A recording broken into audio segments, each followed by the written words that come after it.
Hello, it's Fabio Malaspina. I'm with the Project New Waters, the Willoughby chapter. I was going to show you my Bonefish Flies collection. This is the box that I use when I go fish for bonefish. Today I'm going to show you how to tie one of these flies. It's called the Gotcha Bonefish Fly. I'm going to tie one in size 4. You can tie these in size 6, 8.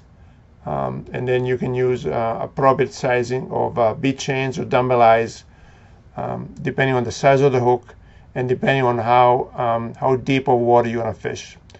When I was in Belize, we were fishing water that was usually a foot deep or 2 feet deep, and so we did not need to fish big hooks or heavy flies.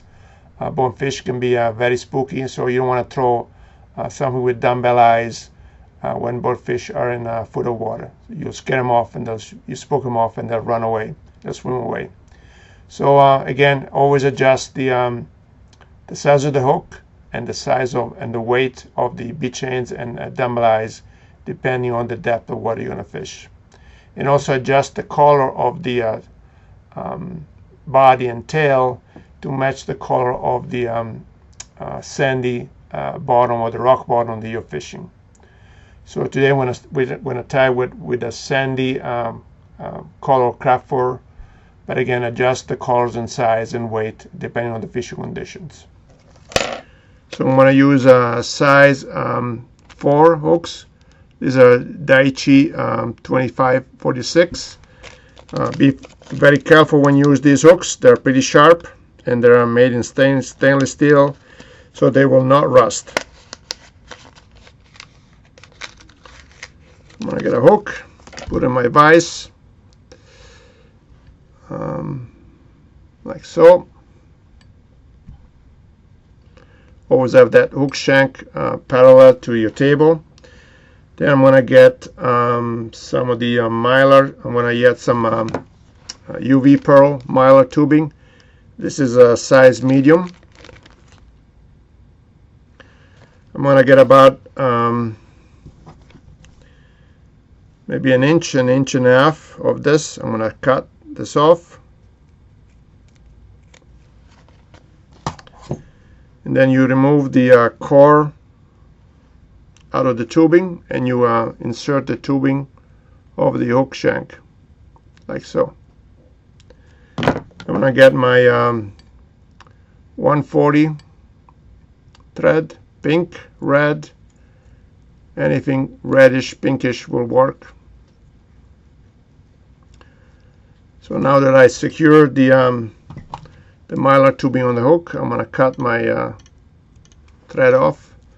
And again, we want the tubing to be sticking out and making a very shiny tail, maybe about 1/3 of an inch. Okay. So now I'm going to secure the mylar tubing down. Cut all these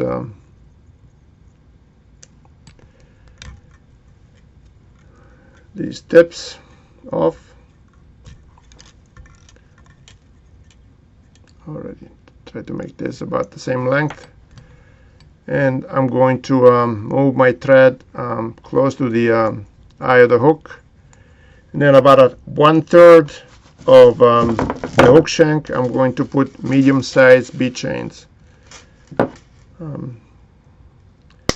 Again, as I said earlier, make sure you adjust the bead chains, or you use dumbbell eyes, again based upon how deep you're going to fish and what size of fish you're going to target. I'm going to figure 8 around these bead chain eyes.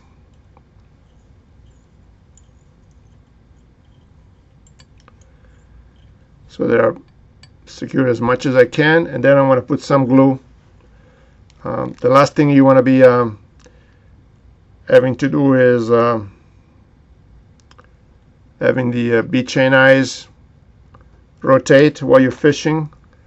Bonefish are pretty smart, and they'll be able to tell whether a shrimp is swimming correctly or not correctly by the way, you know, how it swims into the water. So always make sure those dumbbell eyes or bead chains are secured in place, so you don't scare the fish. Then I'm gonna get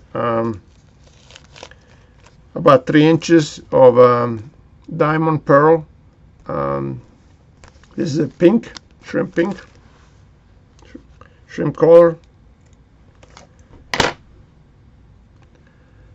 I'm going to secure this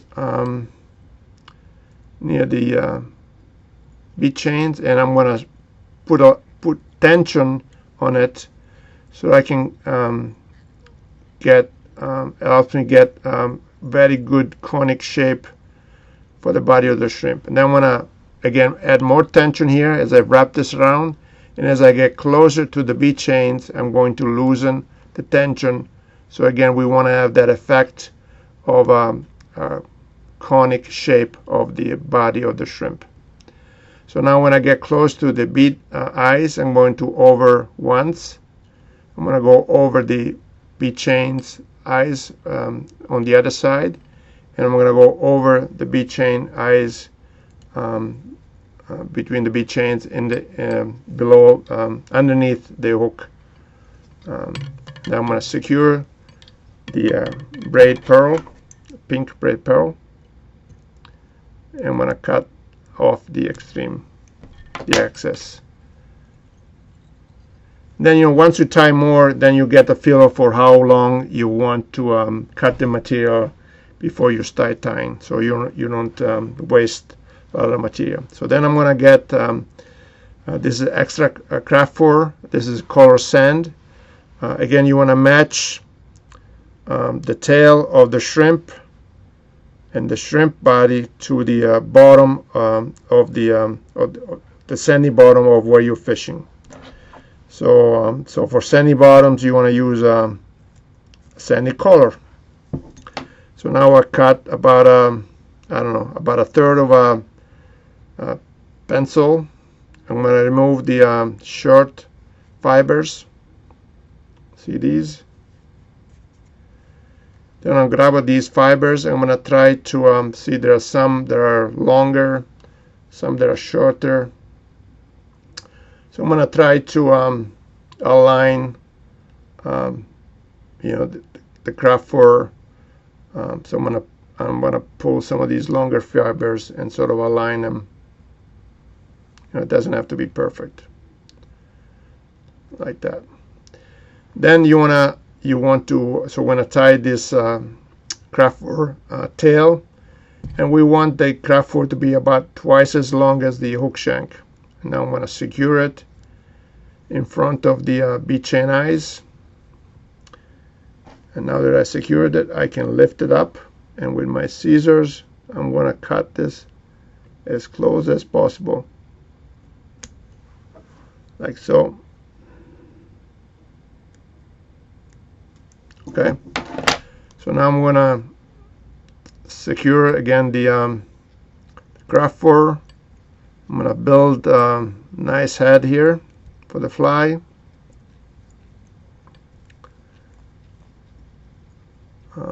Again, you want to make this a cone shape. Alrighty, so now that we have done that, I'm going to get some crystal flash. I'm going to get 2 or 3 strands. And the intent of the crystal flash is again to give a little shiny movement to the fly. I'm going to lay the crystal flash at an angle so it is parallel and aligned with the craft fur. So I tied that, I secured that. I'm going to cut the excess of the crystal flash. I'm going to get the remaining part of the crystal flash. I'm going to tie that on the other side, the side away from me. Again, still along the craft fur. I'm going to tie the excess of the crystal flash.